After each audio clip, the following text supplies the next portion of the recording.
Sexualization.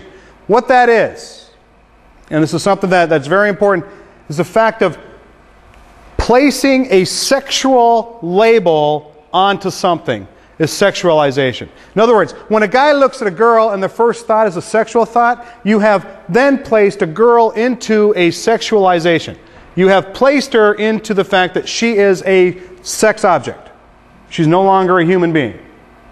When girls place guys and go, oh, yummy, you have placed them into a sexual label. They're no longer a human anymore. They're a sex object. That's sexualization. It's like taking this pillow. That's kind of sick, I know. But it's like taking a pillow and saying, oh, pillow. And you place a sexual thought to it. It's kind of gross, I understand that. But why is it gross to do it to a pillow when we do it to each other all the time? The pillow is crazy. Okay, because a pillow's not real. I understand that. So here's the thing we got to think about.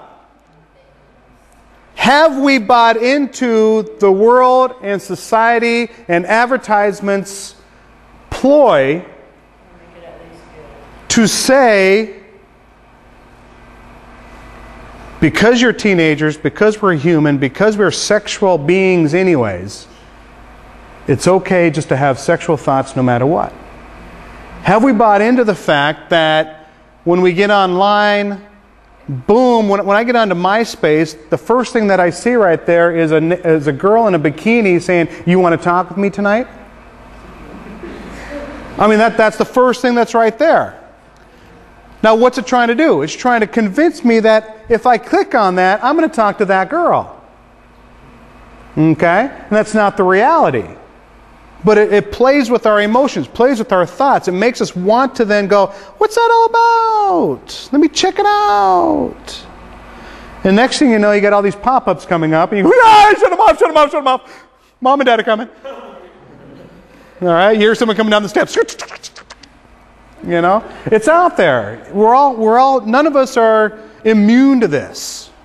Okay? And the Bible talks about that. We're going to take a look at a couple stories. First one's of Joseph. So if you have your Bibles, it's Genesis chapter 39. The first book of the Bible is Genesis chapter 39. We're going to take a look at Joseph, the story of Joseph. I'm going to tell you kind of a quick break of Joseph. Joseph got sold into slavery. He got bought by this guy named Potiphar. He became a slave to this guy named Potiphar. Potiphar was a very wealthy man, a very high official in the Egyptian government. He has this guy Joseph as a slave, and Joseph has God on his side. And all of a sudden, Joseph's kind of doing pretty good. And everything Joseph does, Potiphar benefits from it. Potiphar goes, I like that. You know what? I'm going to make you and I'm going to give you more responsibility. And so he gets more responsibility and more responsibility to the point where Joseph now is in charge of every single thing Potiphar has, Joseph is in charge of. He goes, the only thing Potiphar says, the only thing I'm going to worry about is whether I eat or not. Other than that, Joseph, you're in charge of everything. And that's where we pick up the story at. And it goes like this. It goes, now Joseph was well built and handsome. He had the six-pack. He had the washboard stomach. He was set to go. He was kind of probably tanned a little bit. He probably walked around kind of like this, had a nice little round tushy. He was well built. He was nice. Okay? He was good to look at, girls. He was yummy.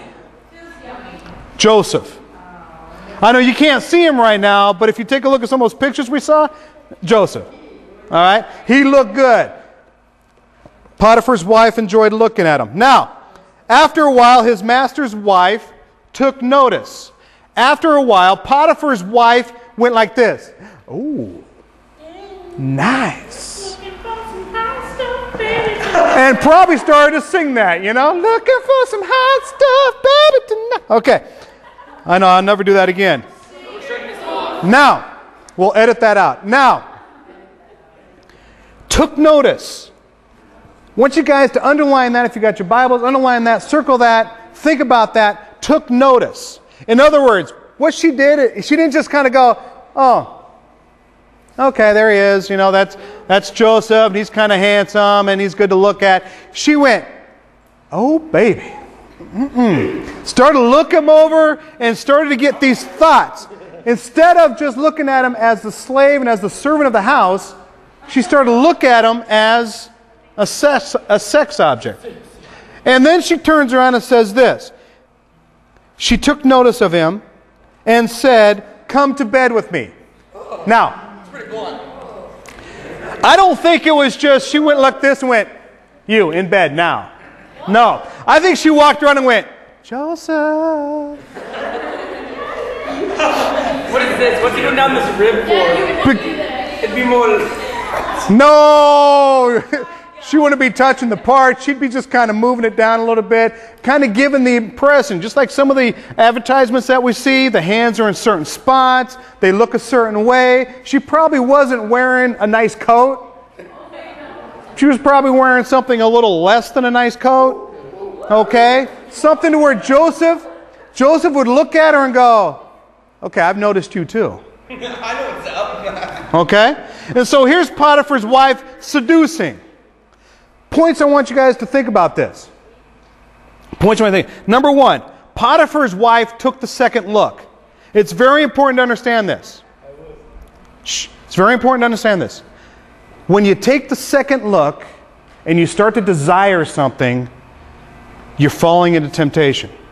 Potiphar's wife not only saw him walking by numerous times, she all of a sudden started to take that desirable look at him and said, "Whoa, yeah, he is pretty good looking."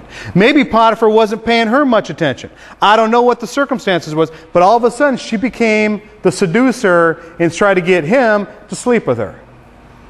And I want you to know something, is as you start looking at these things, these advertisements, these images, the sexuality within the media, and we're only talking about pictures here. We haven't even started talking about the movies and the TV and the internet and all that stuff. That's going to come later.